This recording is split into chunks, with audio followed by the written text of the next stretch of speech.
গৈছে এই মুহূৰ্তৰ আন এক গুৰুত্বপূৰ্ণ খবৰ। এবাৰ এক চাঞ্চল্যকৰ ঘটনা সংঘটিত হৈছে। এবাৰ কালী মন্দিৰত ৰখা হৈছে আপত্তিজনক মাংস। কালী মন্দিৰত আপত্তিজনক মাংস ৰখা কেন্দ্ৰ কৰি এতিয়া পৰিস্থিতি উত্তপ্ত হৈ পৰা পৰিলক্ষিত হৈছে। পৰ্বতচূড়াত এই ঘটনা সংঘটিত হৈছে।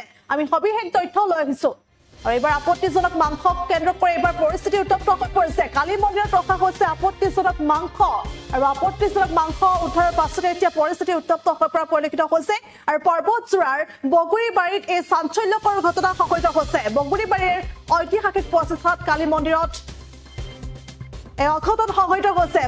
মন্দিৰৰ ভিতৰত আচলতে আপত্তিজনক মাংস ৰখা হৈছে আৰু আপত্তিজনক মাংস ৰখা কেন্দ্ৰ কৰি এতিয়া এইদৰে পৰিস্থিতি উত্তপ্ত হৈ পৰা পৰিলক্ষিত হৈছে। আৰু ঘটনাৰে জড়িত দোষীক অতি শীঘ্ৰে আচলতে কৰায়ত্তৰ দাবী উত্থাপন কৰিছে ক্ষুব্ধ জনতাই। উত্তেজিত ৰাইজে কিছু সময়ৰ বাবে ১৭ নং ৰাষ্ট্ৰীয় ঘাইপথ অৱৰোধ কৰা দেখিবলৈ পোৱা গৈছে।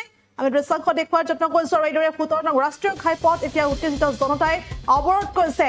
মন্দিৰৰ ভিতৰত ঐতিহাসিক প্ৰচেষ্টাত কালী মন্দিৰৰ ভিতৰত আচলতে আপত্তিজনক মাংস ৰখা হৈছে আৰু সেই মাংস উদ্ধাৰৰ পাছতে এইদৰে পৰিস্থিতি উত্তপ্ত হৈ পৰা পৰিলক্ষিত হৈছে। আৰু অতি শীঘ্ৰে দোষীক কৰায়ত্ব কৰাৰ দাবী উত্থাপন কৰিছে এতিয়া ক্ষুব্ধ জনতাই। ক্ষুব্ধ ৰাইজে দোষীক কৰায়ত্ব কৰাৰ দাবী উত্থাপন কৰিছে আৰু লগতে ১৭ নং ৰাষ্ট্ৰীয় ঘাইপথ এইদৰে অৱৰোধ কৰা দেখিবলৈ পোৱা গৈছে। আৰু অৱৰোধস্থলীত ইতিমধ্যে উপস্থিত হৈছে পৰ্বতচূড়াৰ মহকুমাধিপতি, উপস্থিত হৈছে মহকুমা আৰক্ষী বিষয়া, উপস্থিত হৈছে আৰু লগতে ঘটনাৰ জড়িত দোষীক অতি শীঘ্ৰে আটক কৰাৰ আশ্বাস প্ৰদান কৰিছে। অৱৰোধ প্ৰত্যাহাৰ কৰিছে ৰাইজে। আৰু এইদৰে এই ঘটনাক কেন্দ্ৰ কৰি এতিয়া এক চেপা উত্তেজনাই বিৰাজ কৰা পৰিলক্ষিত হৈছে। সমগ্ৰ অঞ্চলটোত চেপা উত্তেজনাই বিৰাজ কৰা পৰিলক্ষিত হৈছে। আৰু পৰ্বতচূড়াৰ বগুৰিবাৰীত এই চাঞ্চল্যকৰ ঘটনা সংঘটিত হৈছে। আৰু এইদৰে আপত্তিজনক মাংসক কেন্দ্ৰ কৰি এইদৰে পৰিস্থিতি উত্তপ্ত হৈ পৰা পৰিলক্ষিত হৈছে। এই মুহূৰ্তত ভাষ্য আহি পৰিছে, আমি দৰ্শকলৈ আগবঢ়াইছো। ঘটনাটো একচুৱেলি কি হৈছে আমি এতিয়ালৈকে প্ৰকৃত কথাটো গম পোৱা নাই। কাৰণ মোক যেতিয়া মেনেজমেণ্ট কমিটিৰ তৰফৰ পৰা বা OC বগুৰিবাৰীয়ে যেতিয়া ফোন কৰিলে, বাইদেউ ইয়াতে এটা ইছ্যু হৈছে, কি হ'ব পাৰে, এজন মেজিষ্ট্ৰেট থাকিলে ভাল হৈ গ'লে। তো মই পুলিচ আৰু মানে কি বুলি কয় আমি প্ৰশাসনৰ পৰা দুই পক্ষ আহিছোঁ আৰু মন্দিৰ মেনেজমেণ্ট কমিটিৰ পৰাও আহিছে। তাকে দেখি আমাৰ ওচৰ চুবুৰীয়া ৰাইজো আহিছে। দেখা গৈছে যে মন্দিৰৰ মানে প্ৰাংগণৰ ভিতৰত মানে এটা পেকেজত মানে মিট পোৱা গৈছে। সন্দেহ কৰিছে। এতিয়ালৈকে আমি কনফাৰ্ম নহয় এই সম্পৰ্কে। আমি কি কৈছে যিটো পেকেট পোৱা গৈছে, পেকেটটো আমাৰ পুলিচে এয়া কৰি ভেটেনেৰী অফিচাৰো আহিছিলে, তেখেতেও মানে কনফাৰ্ম ক'ব পৰা নাই।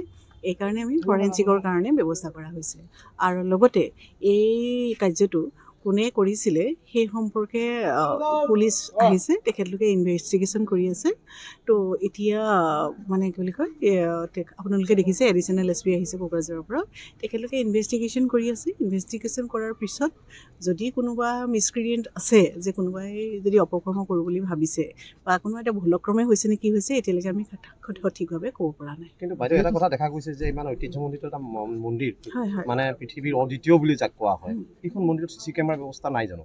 CC কেমেৰা আমি তাকে মই প্ৰথম CC কেমেৰাৰ কথাই সুধিছিলোঁ। তেখেতলোকে CC কেমেৰাৰ যিটো মই দেখা পাইছোঁ, কিন্তু তেওঁলোকে বৰ্তমান কিছুদিনৰ পৰা ডিফাংক হৈ আছে বুলি কৈছে CC কেমেৰাটো।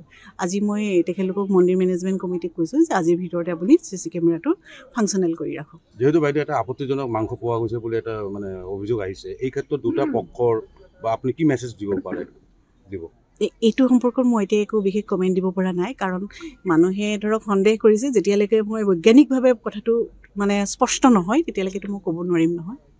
আজি আমাৰ মন্দিৰত পুৱাতে এনেকুৱা এটা ঘটনা সংঘটিত হৈছে, যিটো হয়তো আপোনালোকে ইতিমধ্যে গম পাইছে। ঘটনাটো হৈছে এটা টোপোলা আমাৰ মন্দিৰৰ কৰ্মী আহি মন্দিৰ চৌহদৰ ভিতৰতে, অৰ্থাৎ মন্দিৰৰ ভিতৰতেই প্ৰত্যক্ষ কৰি মোক খবৰ জনালে। মই লগে লগে আহিলোঁ। তাতে অলপ কিবা তেজৰ চেকুৰাৰ নিচিনা দেখা গ'ল। লগে লগে মই আমাৰ কাৰ্যকৰী সভাপতি, আমাৰ সহ সম্পাদক আৰু ওচৰ পাজৰে যিবিলাক আমাৰ সদস্য আছে তেওঁলোকক মাতিলোঁ। তেওঁলোকে কোনোবা হয়তো আহোঁতে অলপ পলম হৈ গ'ল। কাৰ্যকৰী সভাপতিৰ লগে লগে আহিছে, তেখেতৰ লগত পৰামৰ্শ কৰিলোঁ। তেখেতে ক'লে বস্তুটো আগত কি আছে, ভক্তইতো কিন্তু বস্তু এনে থৈ যাব পাৰে, ঠিক আছে আগতে আমি তেনেকুৱা হেৰি নকৰি বস্তুটো অলপ বাহিৰত লৈ চোৱাটোৱে ভাল হ'ব নেকি, সেই হিচাপে তেওঁ কৈ ওলাই গ'ল। লগে লগে আমাৰ সহ সম্পাদক তাপস ঘোষ মহোদয় আহিলে। তেখেতে ক'লে যে বস্তুটো অলপ বাহিৰত লৈ মই চাওঁ। বই চাহটোৰ লগে লগে দুটা মাংসৰ টুকুৰা তাত দেখা গ'ল।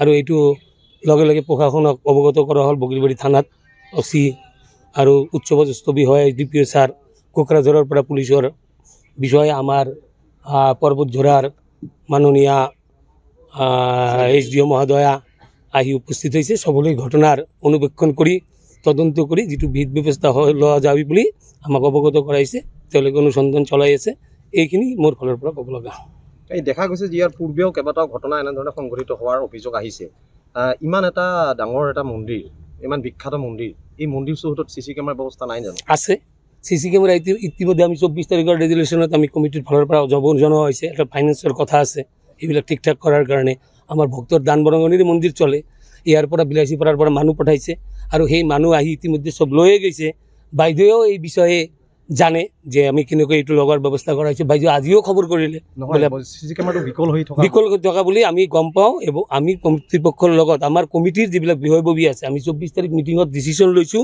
ভালকৈ আমি CC কেমেৰাৰ ব্যৱস্থা ল'ব লাগে ইতিমধ্যে যোজা চলি আছে আজি ঘটনাটো খুব দুৰ্ভাগ্যজনক এই ঘটনাটো ঘটা যে মানে এনেকুৱা হ'ব আমি সেইটোতো দূৰদৰ্শী নহয় যে আজি বা যে হ'ব আমি লগোৱাৰ কাৰণে যোজা চলাই আছোঁ আৰু CC মাজে মাজে আমাৰ এনেকুৱা হৈয়ে থাকে ঘটনা কেনেকুৱাভাৱে বিকল হৈ যায় আমি লগে লগে ঠিক কৰাও যদিও এইবুলি আমি অলপ ভাল ধৰণৰ CC কেমেৰাৰ ব্যৱস্থা কৰাৰ কথা চিন্তা কৰিছোঁ আৰু এইটো ইতিমধ্যে যোজা কৰা যিকোনো খবৰৰ বাবে যোগাযোগ কৰক 7099017330 লগতে 7099017110 নম্বৰত